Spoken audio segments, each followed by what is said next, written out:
Thanks for watching. Don't forget to like, comment, share and subscribe to Mufti Tariq Masood, famous scholar. اس صورت میں اللہ نے آپس میں رہن سہن کے آداب کو بہت اہتمام سے بیان کیا ہے. لا تدخلوا بیوتا غیر بیوتکم حتی تستأنسوا وتسلموا علی. جب کسی کے گھر میں جاؤ تو ایسا ہی نہ گھس جایا کرو, بلکہ پہلے ان سے اجازت لو اور سلام کرو. سمجھتے ہو کہ نہیں سمجھتے؟ اور حدیث میں آتا ہے کہ جس نے کسی گھر میں جھانک لیا تو اب اسے داخلے کی ضرورت نہیں ہے, بلکہ وہ داخل بولتے کیوں نہیں ہو گیا. تو حدیث کا, قرآن کا مطلب یہ ہے کہ کسی کی پرائیویسی میں اس کی پرمیشن کے بغیر آپ دخل اندازی کی کوشش نہ کریں. گوروں کے ہاں کیا ہوتا ہے, کمرے میں آنے کے بعد پوچھتے ہیں مے آئی کمنگ. کیا خیال ہے؟ مے آئی کمنگ. آ ہی گئے ہو, دیکھ ہی لیا کیا ہو رہا ہے یہاں پہ. ٹھیک. تو اسلام میں کیا ہے, کمرے میں آنے سے پہلے. ہاں, کمرے کا دروازہ ہی اگر کھلا ہوا ہے تو اس کا مطلب آپ کی پرائیویسی ہے, آپ خود ہی پرائیویسی نہیں چاہتے. تو ایسی صورت میں جس نے بھی آنا ہے وہ مے آئی کمنگ کا نعرہ لگائے بغیر وہ کہیں تمیز سے آ کے کنارے پہ بیٹھ جائے, اور جب صاحب اس کی طرف توجہ کریں, پوچھیں کیسے آنا ہوا, تو اس وقت بتا دے کہ اس لیے میں تشریف لایا تھا. کچھ چیزیں گوروں میں تکلفات ہیں خام خواہ کے. اب دیکھو, میں ایک بس بات سنا کے اپنے بیان کو ختم کرتا ہوں. میں جامعۃ الرشید میں پڑھاتا ہوں, تو دروازہ کھلا ہوتا ہے, طلبہ کی کلاس ہو رہی ہوتی ہے, کوئی طالب علم واش روم جاتا ہے درمیان میں, تو واش روم سے جب آتا ہے تو کلاس کے دروازے پہ کھڑا ہو کر پوچھتا ہے کیا میں آ سکتا ہوں. تو میں طلبہ کو ڈانٹ لگاتا ہوں, نہیں آ رہی بات, یہ تمہاری کلاس ہے, تمہارے لیے یہاں بیٹھا ہوں, تو خام خواہ کے تکلف کی کیا ضرورت. یہ تکلفات ہیں کچھ جو ہم نے غیروں سے لیے ہیں. اسلام تکلفات کو پسند نہیں کرتا. بھائی آؤ, تمہاری کلاس ہے تو کیوں, آپ کو پتا ہے کہ میں نے یہی بولنا ہے کہ بیٹھو, یہ تھوڑی کہنا ہے کہ میں آ سکتا ہوں, نہیں آپ نہیں آ سکتے, دفعہ ہو جاؤ یہاں سے. جب آپ کو پتا ہے آ بھی سکتے ہو اور کلاس چل رہی ہے, میری کوئی پرائیویٹ کوئی محفل بھی نہیں ہے, کوئی بند کمرے میں بھی نہیں بیٹھا ہوا میں, تو آپ آؤ, آپ بیٹھو, چپ کر کے بیٹھ جاؤ. خام ہمیں درمیان میں کیا کرنا, وہ سبق کے دوران جو ہے نا ایک ٹانگ اڑانا, اس سے آدمی کی وہ جو ایک پڑھا رہا ہوتا ہے وہ کنٹینیو نہیں رہتا اس میں. تو ایسی اجتماعی مجلسوں میں اجازت لے کے بیٹھنا یہ کوئی ادب تمیز کی بات بولو نہیں ہے. اس میں مے آئی کمنگ کہنا, یہ اجازت لینا, اس کی ضرورت نہیں ہے. یہ تو اوپن کھلا ہوا کمرہ ہے, بھائی آؤ بیٹھو. اور اگر آپ طالب علم نہیں ہیں, کلاس آپ کے لیے نہیں ہے, تو پھر بعض دفعہ انسان کو یہ ہوتا ہے کہ میں اجنبی آدمی آ کے اگر کلاس میں بیٹھ گیا تو پتہ نہیں ان کو غصہ آئے کہ بھئی آپ کو کس نے کہا. تو ایسے موقع پہ پھر انسان کو چاہیے کہ وہ آ کے کونے میں بیٹھ جائے, کھڑا نہ رہے بت بن کے. اس سے بھی انسان کو ذہنی تکلیف ہوتی ہے, کھڑا ہوا کیوں ہے, میرے سر پہ گرے گا, یہ ایک نفسیاتی اثر ہوتا ہے. اس کا طریقہ ہے تمیز سے کونے میں آ کے یا دروازے کے کنارے پہ بیٹھ جائیں. تو پڑھانے والا جو ٹیچر ہے وہ خود ہی تھوڑی دیر میں کہیں اسٹاپ کر کے آپ سے پوچھے گا جناب کیسے آپ تشریف لائیں.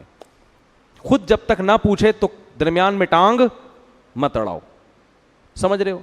اب جیسے کوئی مطالعہ کر رہا ہے, قرآن کی تلاوت کر رہا ہے, آپ کو بہت ضروری کام ہے, تو تمیز سے آگے سامنے آگے بیٹھ جاؤ. جب وہ سر اٹھائے گا تو خود پھوٹے گا منہ سے کہ کیا کام ہے آپ کو, تو آپ بتا دیں جی یہ کام ہے. وہ کہے گا دفعہ ہو جاؤ, میں اس کام کے لیے نہیں بیٹھا ہوا. ایک بات تو یہ ہوگا, یہ سب قرآن کے آداب ہے جو میں بیان کر رہا ہوں. اور ایک اہم بات یہ تو بہت لمبا مضمون ہے, پھر کسی وقت بہت زیادہ ہو گیا ہے. ایک آخری بات کہ اگر کوئی شخص اپنا معمول پورا کر رہا ہے انہماک کے ساتھ, تو اس میں یہ تکلف کی بھی آپ کو ضرورت نہیں ہے, پھر آؤ ہی نہیں. ایک دفعہ کیا ہوا, میں یہاں بیٹھا مسجد میں نا, تو میں نے ذرا دعا مانگنا شروع کی. اب میں ایک آدمی بعض دفعہ اس پہ کیفیات ہوتی ہیں, بڑی دل جمی کے ساتھ دعا مانگ رہا ہوتا ہے. ایک صاحب آ کے ادھر کنارے پہ بیٹھ گئے کہ جب یہ دعا سے فارغ ہوں گے تو میں ان سے بات کروں گا. اب انسان کی نیچر ہے یہ کہ جب آپ کو ذہن میں یہ ہونا کہ کوئی میرے انتظار میں بیٹھا ہوا ہے, تو انسان کا دماغ بار بار ادھر جاتا ہے کہ اس کمبخت کو معذرت کے ساتھ پہلے فارغ کرو. وہ کمبخت نہیں تھے, وہ تو بہت نیک آدمی تھے, لیکن اس وقت وہ کمبخت ہی لگ رہا ہوتا ہے آدمی. تو یہ بھی غلط طریقہ ہے.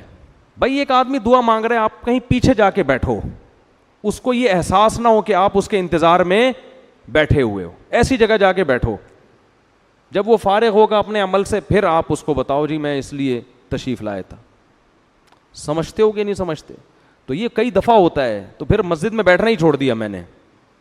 تو انسان جو ہے نا پریشان ہوتا ہے اس سے, یار کوئی ادھر بیٹھا ہوا ہے, کوئی ادھر بیٹھا ہوا ہے, مجھے پتا ہے یہ انتظار میں بیٹھا ہوا ہے, کوئی سامنے آگے بیٹھ جاتا ہے, کوئی یوں آگے بیٹھ جاتا ہے نا, یوں کر رہا ہوتا ہے, ایسے کرو, اس کو اپنے عمل سے دکھا رہا ہوتا ہے کہ مجھے خارش ہو رہی ہے. کھجا بھی رہا ہوتا ہے تاکہ میں اس کی طرف توجہ کروں. تو اس سے انسان یہ آداب ہے جو قرآن مجید نے ہمیں بیان کیے ہیں کہ گھر میں جاؤ تو سلام کر کے جاؤ, پہلے اجازت لے لو, 3 اوقات میں جاؤ تو بھی اجازت لے کے جاؤ, من قبل صلاۃ الفجر وحین تضعون ثیابکم من الظہیرہ. دوپہر صحابہ کرام اکثر کرتے اتار کے بے تکلف ہو کے گھروں میں لیٹا کرتے تھے, تو قرآن نے کہا بالغ لوگ ایسے ہی کمروں میں داخل نہ ہو جایا کریں. انسان بعض دفعہ بے لباس ہوتا ہے, پتہ نہیں کس کنڈیشن میں لیٹا ہوا ہے, کس کنڈیشن میں بیٹھا ہوا ہے. تو یہ تمیز ہماری مارکیٹ سے کیا ہو رہی ہے, شارٹ. حدیث میں آتا ہے جب کسی کے گھر جاؤ تو 3 دفعہ دروازہ بجاؤ, وہ بھی تھوڑے وقفے وقت سے, تیسری دفعہ میں نہیں کھولا تو واپس. ہمارے گھر میں پٹتا رہتا ہے دروازہ. اب تو گارڈ وارڈ تھوڑا سا, گارڈوں کو بھی میں نے بولا ہے کہ لوگوں سے بہت نرم لہجے میں بات کرو. اب یہ بیچارے دیہاتی ہیں, تھوڑا ان کو سمجھانے میں بھی کر کے بھگا رہے ہوتے ہیں ان کو, تو ان کو ہم نے سمجھایا بڑی محبت سے, آرام سے ان کو, بیٹا یہاں بیٹھو, ادھر آ کے چھوڑے صبر کرو, ابھی آئیں گے نماز کے لیے آئیں گے بات. تو یہ تھوڑا سا ہے اسٹائل چینج ہے ان کا نا, تو ابھی ٹائم لگے گا سمجھانے میں. لیکن کیا ہوتا ہے, آ کے دروازہ ڈھپ ڈھپ ڈھپ بجانا شروع, تو پھر بجائے جا رہا ہے 3 دفعہ بھی, تو تھوڑا سانس تو لے کے تیسری دفعہ بجاؤ, ہو سکتا ہے اگلا پہلی دفعہ میں ہی آ جائے نیچے. میں نے گھر کے باہر بیل اسی لیے نہیں لگائی ہے کیونکہ دھپ دھپ دروازہ بجا رہے ہیں, بیل ہو گئی تو ایلفی سے چپکا کے کھڑے ہو جائیں گے اس کو کہ نکل باہر. تو ہر چیز کا میرے بھائی ایک تمیز ہوتی ہے. اچھا موبائل میں بھی ایسا ہی ہے, آپ 1 دفعہ کال کریں, دوسری دفعہ کریں, تیسری دفعہ کال کر کے بند کر دیں. 50 کالیں آئی ہوئی ہوتی ہیں ایک آدمی کی, 50 کالیں بجایا جا رہا ہے, فون کیے جا رہا ہے. میں پھر بلاک کرنے کے علاوہ میرے پاس کوئی آپشن نہیں ہوتا. میں کہتا ہوں اس کے ساتھ مسائل ہیں اسی وجہ سے بیچارے کے ساتھ, تو فوراً بلاک. تو یہ آپس کے رہن سہن کے آداب ہیں, طریقے ہیں. بہت سے آداب گوروں نے لے لیے ہیں, ہمارے ہاں وہ شارٹ ہو گئے. جو جب آئے جدھر جائے جس طرح سے جا کے گھستا چلا. W11 کی بس سمجھا ہوا ہے اس کو. W11 میں ادب ہوتے ہیں, کبھی W11 میں دیکھا اوپر چڑھنے کے بعد میں آئی کمنگ اتنی دیر میں کنڈکٹر جو ہے نا ٹانگ مار کے اندر گزیڑ دے گا آپ کو, ابے کمنگ شمنگ چھوڑ, ابھی گاڑی نے نکلنا ہے. تو وہ گھروں کو بھی ہم نے کیا بنایا ہوا ہے, W11 بنایا ہوا ہے. اللہ تعالیٰ ادب تمیز عطا فرمائے.